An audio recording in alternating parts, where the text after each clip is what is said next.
What's happening, folks? Back with another reaction, back with some more of the Tragically Hip, and thank you once again to Yvonne for sharing this, as well as Ryan, David if you're still out there, Todd, all the other folks who've commented on the previous hip reactions, and I will continue to go through this until we finish the Your Favorites compilation, which I am getting a bit closer to now. There was a while, a few months ago, where I thought I was only down to the last one or two tracks, and then Yvonne reminded me that no, there's several more, so...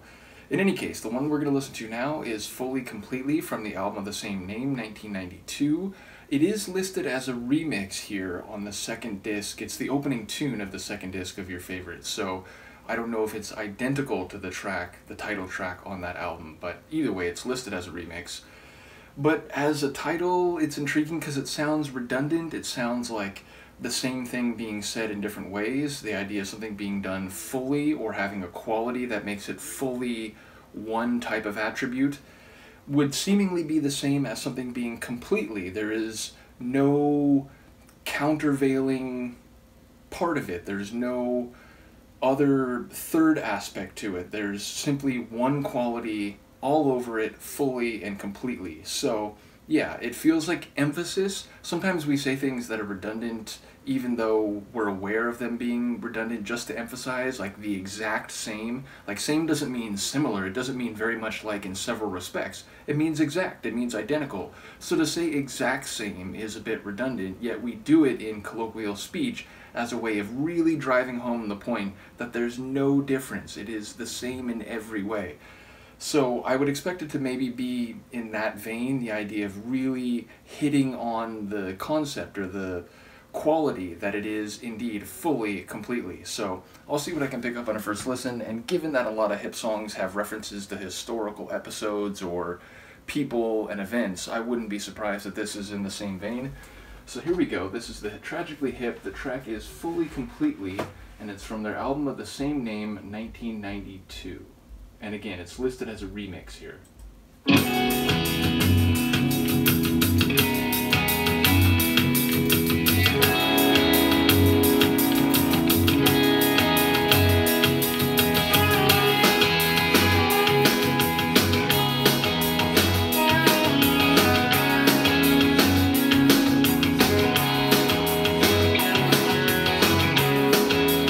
Bring me back in shackles.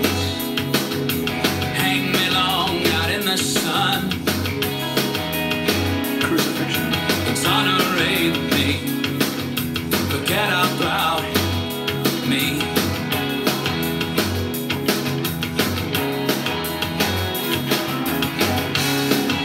I recommend measures for an enemy. Lover, she simply slammed the door. She said, "You're gonna miss me. Wait and you'll see."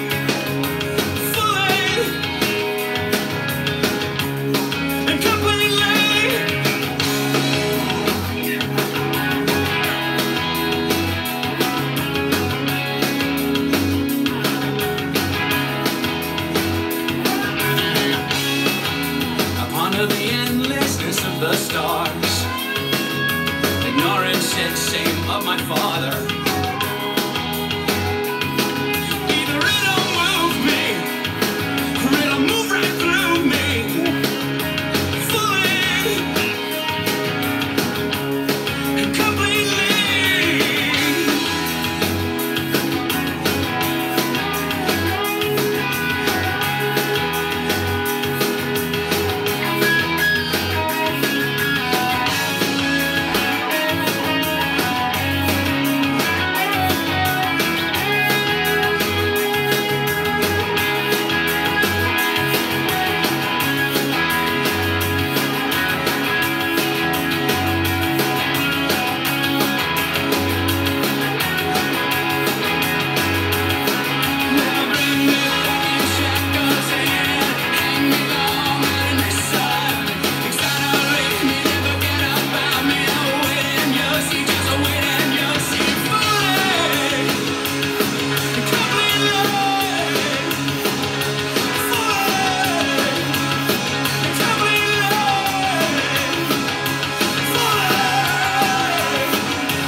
Sonic Glow.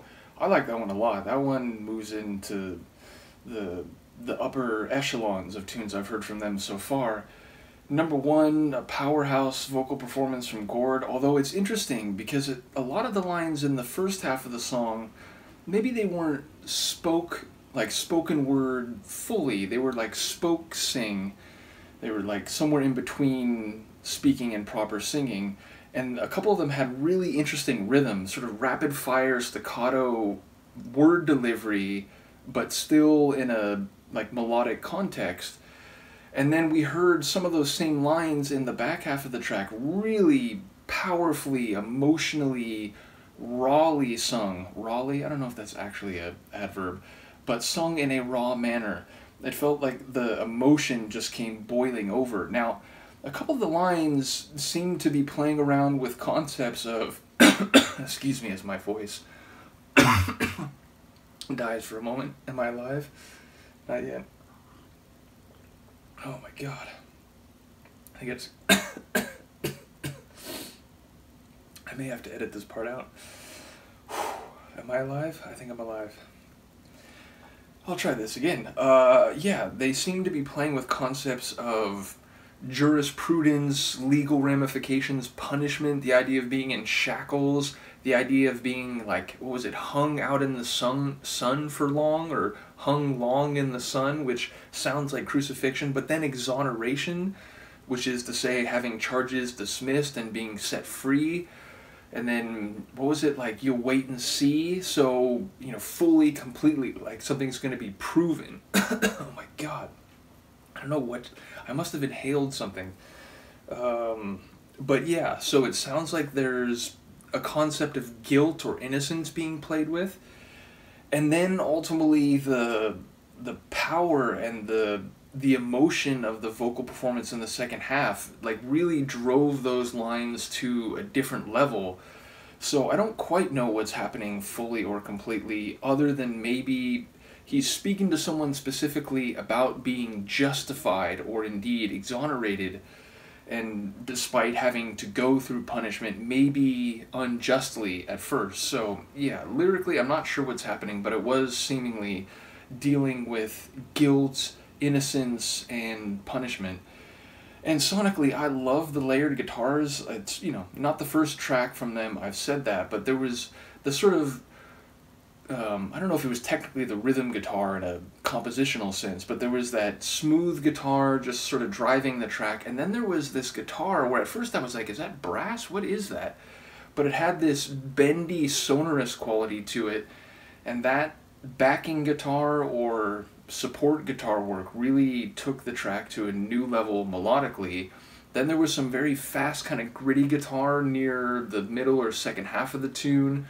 I love the drums. There was a part where I was really keying in on that almost jazz style drumming, just kind of dancing on top of the cymbals and the hi-hats. So yeah, sonic wise I really enjoyed that one, and again, Gord taking the center stage by the end of the tune with his powerful raw vocals. So a cool one. Look forward to hearing people explain some of the lyrics there, because again, I caught some of the lines, but I don't know the context or the situation. And apologies that my voice decided to give out halfway through this outro. In any case, let me know what you think, and I will see you next time. Peace.